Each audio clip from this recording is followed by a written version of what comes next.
ცივი ლაპლანდიიდან და ჩრდილოეთ ევროპიდან დაბრუნდით მზიან საქართველოში, თუმცა რა თქმა უნდა ზამთარი თოვლის გარეშე არ გამოვა და ჩვენც ზამთრის ლაშქრობას ვაპირებთ.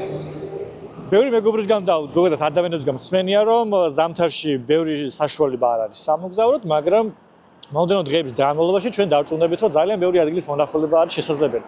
განსაკუთრებით ეროვნული პარკების და ამ ეროვნულ პარკებში განსაკუთრებით ასევე მიყვარს ბორჯომხარაგაულის ეროვნული პარკის ასახვა ჩვენი ყოფებით. აუცილებელია წინასწარ დაარეკოთ, დაჯავშნოთ კონკრეტული ბილიკი, სხვა ვარიანტებია, მაგაც კი გზადაგზა გეტყვით. მე უკვე აქ მოვბრძანდებით, გადაიხდით შესაბამის თანხას, აიღებთ საშვებს და უკვე გაემართებით კონკრეტული ბილიკისკენ. ჩვენც ეხლა მივალთ, გავაფორებთ ამ ყველაფერს და უკვე დავიძრებით ჩვენი ბილიკისკენ. რეგისტრაციისთვის პირადობის დამადასტურებელი მოწმობა დაგჭირდებათ. ისევე, როგორც სხვა ეროვნულ პარკებში. რეგისტრაციის შემდეგ ვიზიტორთა ცენტრიდან ლიკანისკენ დავიძარით, საიდანაც სალაშქრო ბილიკი იწყება.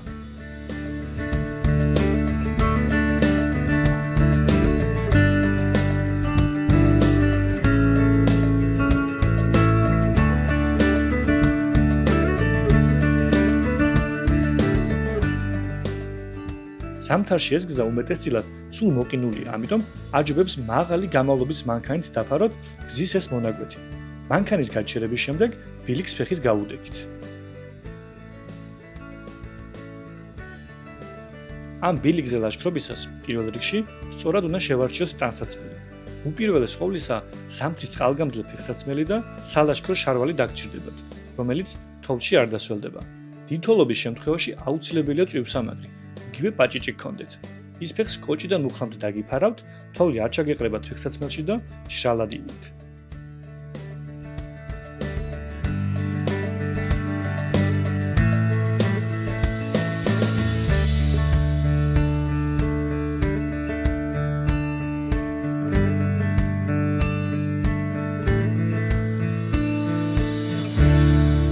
ამ ადგილას მოსვლისას გაქვთ ორი ვარიანტი. ერთ შეიძლება წავიდეთ, სადაც სამანქანო გზა მიუყვება, ხოლო მეორე ვარიანტი არის ესე ასასვლელი.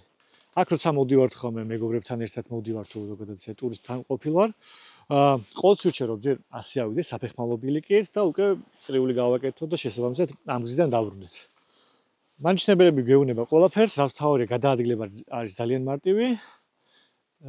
და დავიწყოთ მოკლედ. ცოტა აღმართები გვიწევს აქედან, მაგრამ იმედია ფორმაში ვარ ახალ წლების მერე და მივილი კარგად.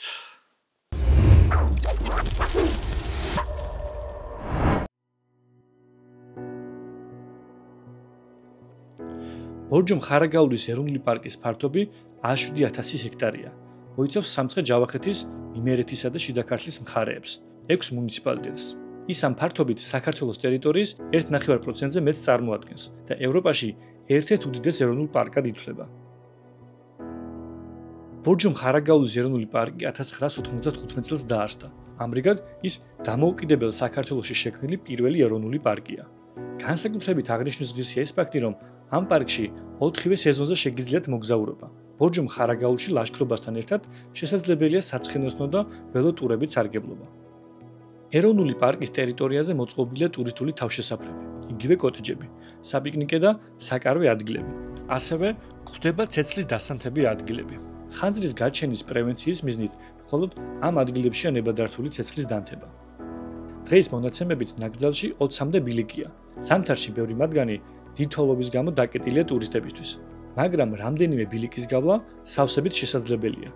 ეს მარშრუტი კი განსაკუთრებით მიყვარს.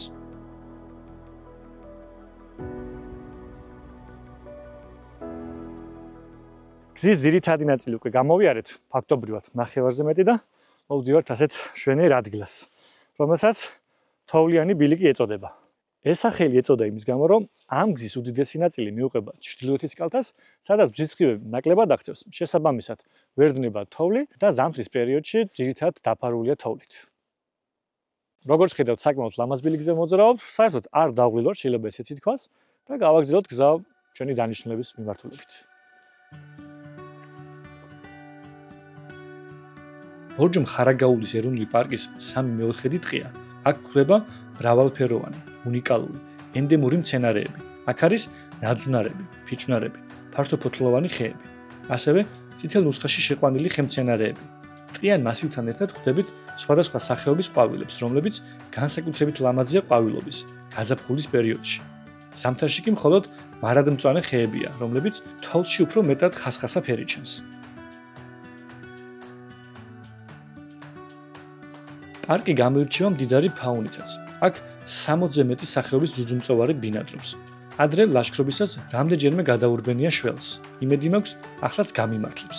მათ ძირითადად ფოტოხაფანგების საშუალებით აფიქსირებენ.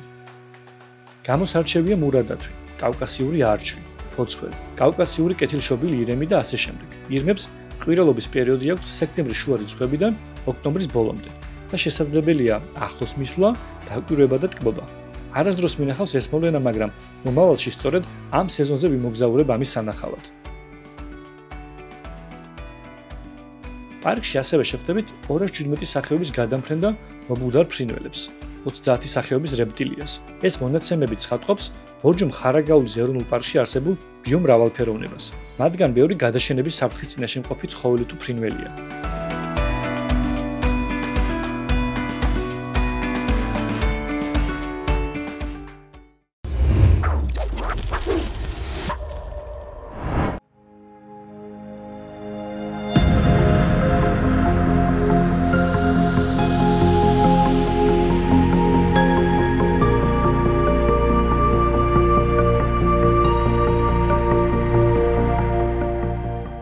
ალბათ ერთხელ ვისაც ულაშქრია ამ ბილიკზე, ყველას ემახსოვრება ეს ძველი ჯართის გროვა, რომელიც მანიშნებელია, რომ გზის ძირითადი ნაწილი უკვე ამოვიარეთ, გულისხმობ ცუდ აღმართებს, დაგვრჩა პატარ-პატარა აღმართები, ერთი დიდი აღმართი და მერე უკვე მალე მივალთ.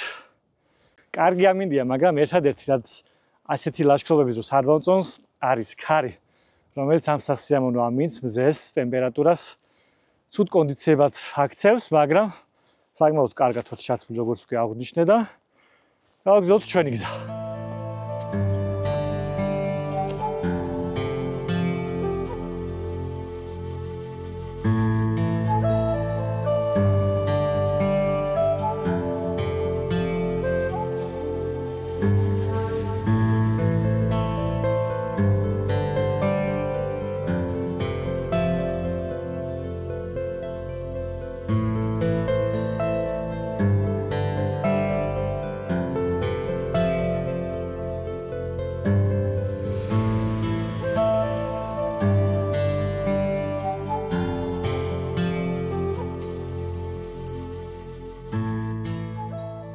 სიმაღლეზე ასვლასთან ერთად იმატებს თოვლის საფარის სიმაღლეც, რაც შედარებით ართულებს გადაადგილებას.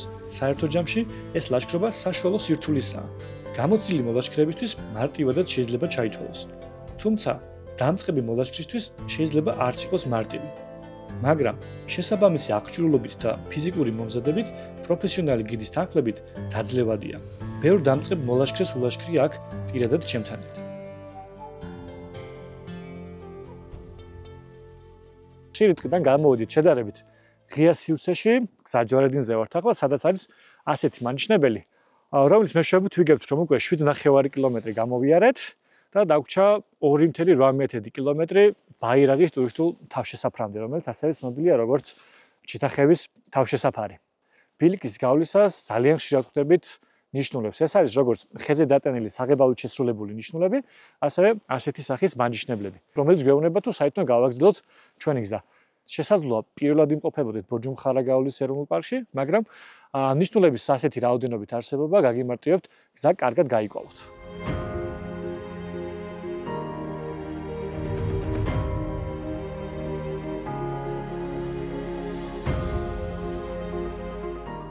ამ ნიშნულიდან სულ მალე ჩემთვის ერთ-ერთი საყვარელი გადასახედი ადგილია. დათოვლილი ველიდან კაფიოდ მოჩანს დათა სისტემები, რომლებზეც გრუვლები ლამაზადაა შეფენილი. ამ ადგილას დასვენება, წყლის დალევა და კრისტალურად სუფთა ჰაერის უთქვა ინით აღუწერელი სიამოვნებაა.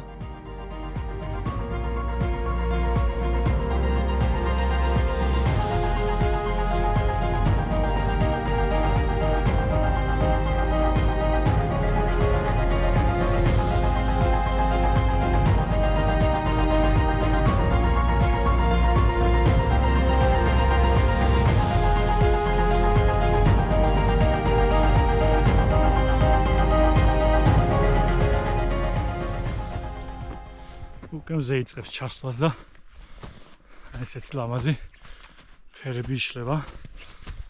ერთი დიდი აღმართი დაგვრჩა და მე უკვე გადავუხევთ ჩვენი თავშესაფრისკენ. ძალიან ლამაზია.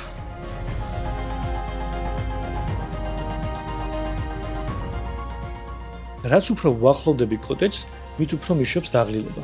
ლაშქრობისას ყველა იღლება, გამოცდილი მოლაშქრიც კი. ფიზიკურ მომზადებასთან ერთად მნიშვნელოვანია მენტალური სიძლიერეც. მრავალწლიანი ლაშქრობის განმავლობაში დაღლილობის დაძლევის საკუთარი მეთოდი გამოვიმუშავე.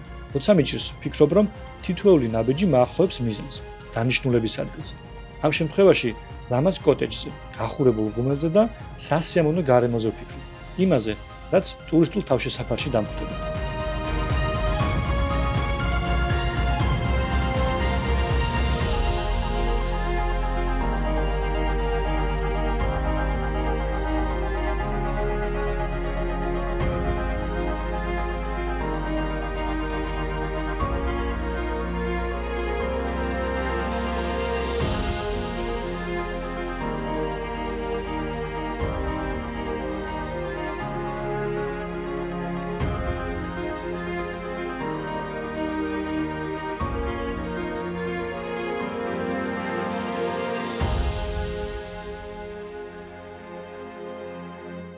მოსვლისთანავე პირველ რიგში დავანთეთ ღუმელი, რომ გამთბარიყო ოთახი, გამოვიცვალეთ და მოვმართეთ ჩემი სალაშქრო გასქურა, რომ ესეთ ამინჩი სიცივეში პირველ რიგში ძალიან მიყვარს წვნიანი, რომელიც უმარტივესად კეთდება.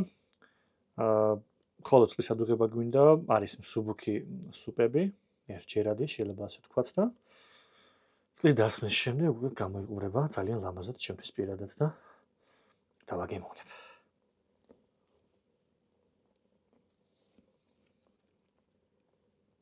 ძალიან გემრიელი განსაკუთრებით წვენი.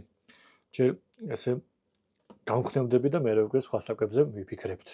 განსაკუთრებით გემრიელია, თუმცა ესე ღუმელთან ხარ, გარეთ ყინავს, თოვლია, არავინ არ არის, შუადღეში ხარ და მშვიდად და წნარად მიირთმევა.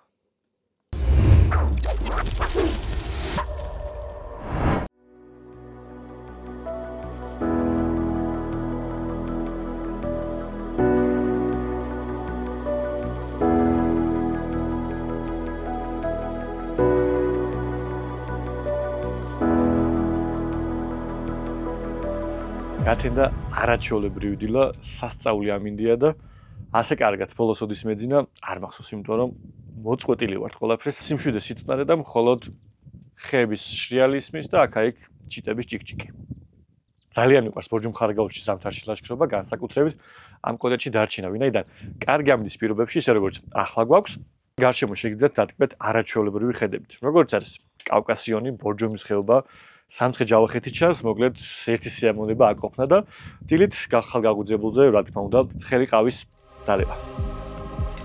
დიდ ქალაქებში მოგზაურობის შემდეგ ასეთ მყუდრო ადგილას ლაშქრობა ერთგვარი განტვირთვაა ჩემთვის. ეს ის ადგილია, სადაც შეგიძლია სულიერი სიმშვიდე მოიპოვო. ვფიქრო, ან თუნდაც მომავალი მოგზაურობები დაგეგმო.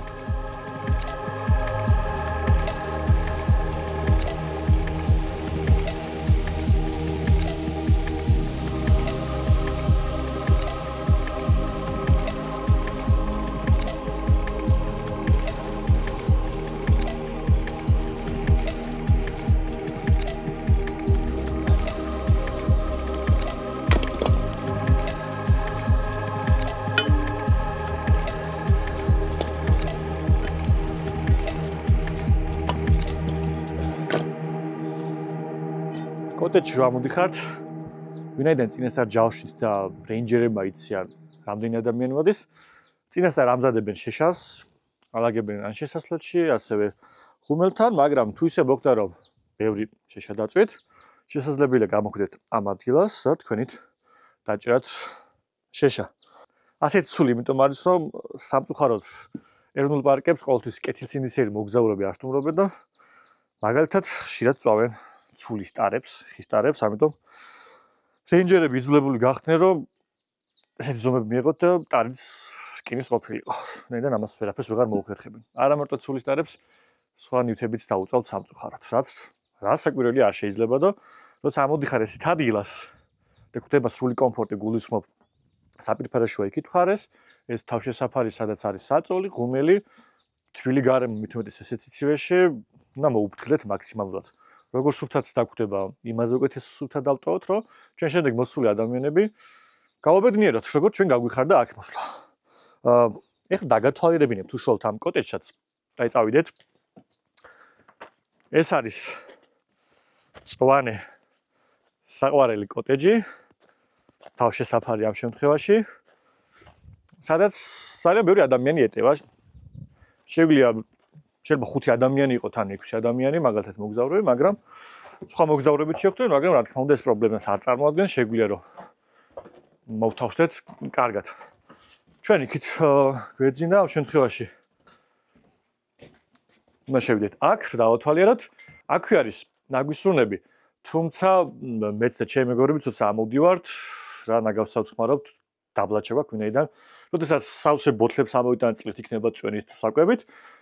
ბეროდ სუბუქია უკვე ნაგავი და შეგვიძლია რომ ჩავიტანოთ დაბლა და აღარ დავტვირთოთ ზედმეტად რენჯერები. ახლა შევიდეთ ოთახში. ეს არის შესასვლელი. ეთქობა ახალწლის დღეები რომ იყო ეს მოიტანეს წვიმა. არის აქაც არის რა თქმა უნდა შეშის ღუმელი. აქეთ არის ოთახი. სადაც შევიდეთ შევიდეთ. როგორც ხედავთ ძირითადად არის ორსართულიანი საწოლები, ამიტომ ჩვენ შეგვიძლია მხოლოდ ძირ დასაფენი შემოვიტანოთ და უკვე გავთავსოთ, რა თქმა უნდა, საძილებთან ერთად გავთავსდეთ აქ. აქვე არის მუხარიც, თუმცა არ ფუნქციონირებს ვინაიდან. როგორც უკვე ვთქვი, ხანდახან ცუდი მოგზაურები რო სტუმრობენ, დააზიანეს რამდენიმე წლის წინ. მე ბოლოს რო ვიყავით, ძალიან ყვამლავდა, არ სათფობდა, შესაბამისად გაუქმეს. ამას უძღოდა წინ ერთი ცუდი ფაქტიც. აქედან სადღაც 4 კილომეტრში არის ლომისთა, სადაც ძალიან ლამაზი კოტეჯი იყო და იქაც სწორედ ესე დაუდევრობით გაჩნდა ხანძარი და ეს თავშესაფარი სამწუხაროდ დაიწყო. შესაბამისად, აქაც მსგავსი რამ რომ არ მომხდარიყო, გაუქმეს, თუმცა როგორც აღნიშნე უკვე შეშის ღუმელი არის აქ და აქ მოსულ სტუმრებს შეუძლიათ გაათმნენ და კარგად რომ გაატარონ. აქ ამოსული მოგზაურები ხშირად ტოვებენ არამალფუჭებად პროდუქტს, რომელიც მათ არ დაშირებიათ, მაგრამ შესაძლოა აქ ამოსულ სხვა მოლაშქრეებს გამოადგეთ. ძალიან დასაფასებელია ასეთი მზრუნველობა და წინდახედულება.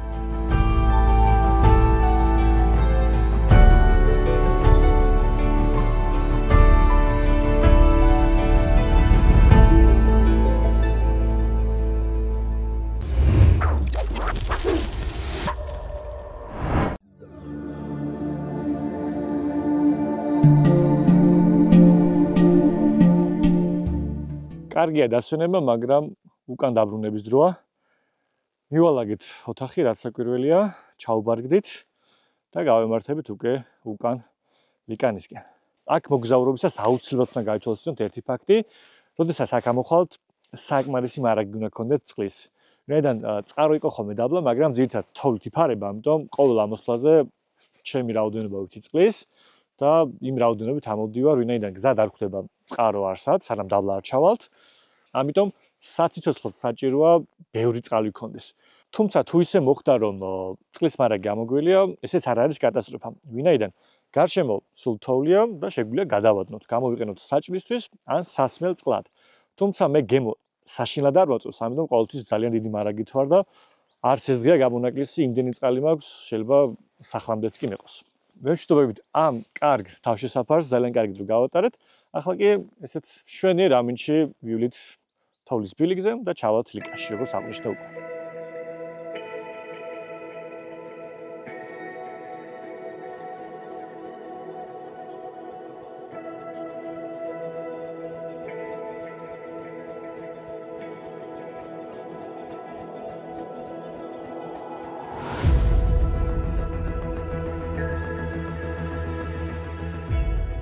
ზამთარში ლაშქრობისას მნიშვნელოვანია, რომ ბილიკი გაკვალული იყოს. დაღმართზე სიარულის დროსაც კი 1-2-რად რთულდება გადაადგილება. ამიტომაც მეტ ენერგიას და დროს ვხარჯავთ. ასევე ხშირია ქარისმიერ წაქცეული ხეები. აქ განსაკუთრებული აღნიშვნის ღირსია რეინჯერების შრომა, რომლებიც მაქსიმალურად სწრაფ დროში ასუფთავებენ და აწესრიგებენ ბილიკებს.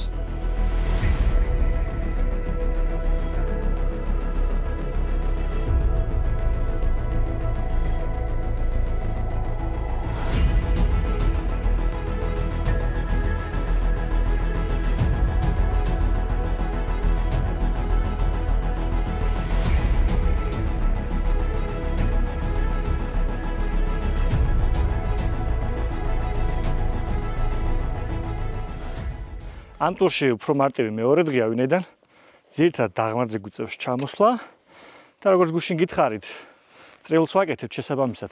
სხვა გზით ჩამოვდივართ, რომელიც სამანქანოა, შესაბამისად უფრო ფართო არის, უფრო მარტივი სასიარულოა, გაკვალულია კარგად და ჩამოვდივართ მშვენივრად. დრო გვაქვს იმისთვის, რომ ხედები დავტკბეთ, კვლავ გარშემო არაჩვეულებრივი ხედები იშლება და დასვენებულზე ტკბობა კიდევ უფრო მარტივია, ამიტომ ძალიან მომწონს ეს დღეც. ხო კი გავაგზავნოთ ჩვენი სიარული.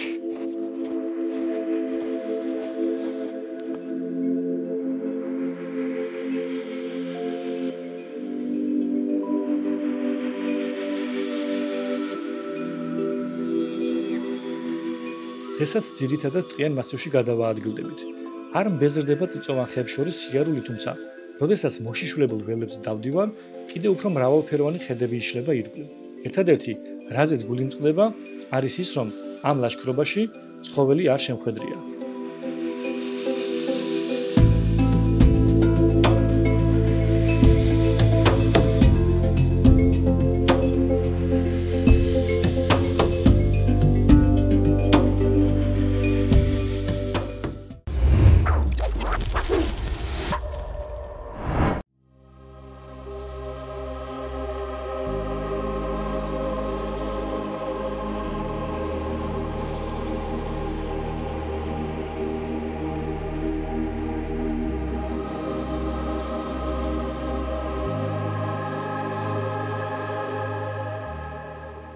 ხეობაში ჩასვლისას კიდევ უფრო მეტად ისმის მდინარის ხმა, რაც იმის მანიშნებელია, რომ მალე გავივაკებთ.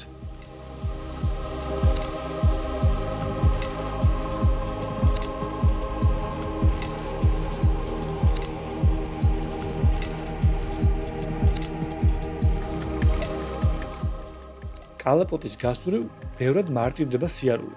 გზაზე ერთადერთი დაბრკოლება მდინარის გადალახვაა. რამდენიმე ადგილას გვიწევს გადასვლა, თუმცა დიდ სირთულეს არ წარმოადგენს ფეხის დაუსრულებლად მათი გადალახვა.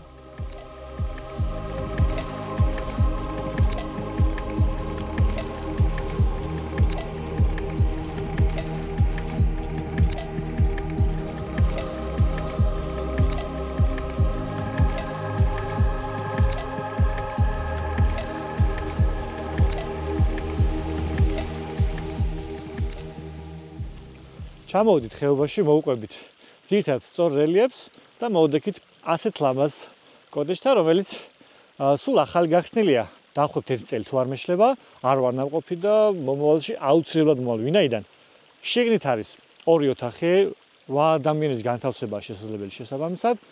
არის დიდი მისაღები სავით ოთახი, სადაც დგას ძალიან თბილი ღუმელი, ამიტომ თუ გადაწყვეტ მეგობრებთან ერთად მოსვლას, არც ტელეფონი ჭერს, არც ინტერნეტი, შეგიძლიათ ხოლო თქვენ და თქვენი მეგობრები იყვეთ, გაერთოთ, დაიცვენოთ, განიტვირთოთ, იმიტომ რომ გარშემო მართლა არაჩვეულებრივი სილამაზეა, სიმშვიდე, წყალიც არის, ზევით არსებული თავშესაფრისგან განსხვავებით, აქ არის დენის წყარო, შეგიძლიათ გატენოთ ლეპტოპი, ტელეფონები, სხვა ნივთები, რაც დაგჭირდებათ. შესაბამისად, ეს კოტეჯი უფრო თანამედროვეა, ვიდრე ზევით არსებული და მოსვლაც არც ისე რთულია, ვინაიდან საბარგი ადგილიდან დაახლოებით 2.5 კილომეტრი იქნება ჩემი გამოსვლებით ამ ადგილამდე. პატარა ლაშქრობა და გამტვირთვა მშვენიერი კომბინაციაა ჩემი აზრით.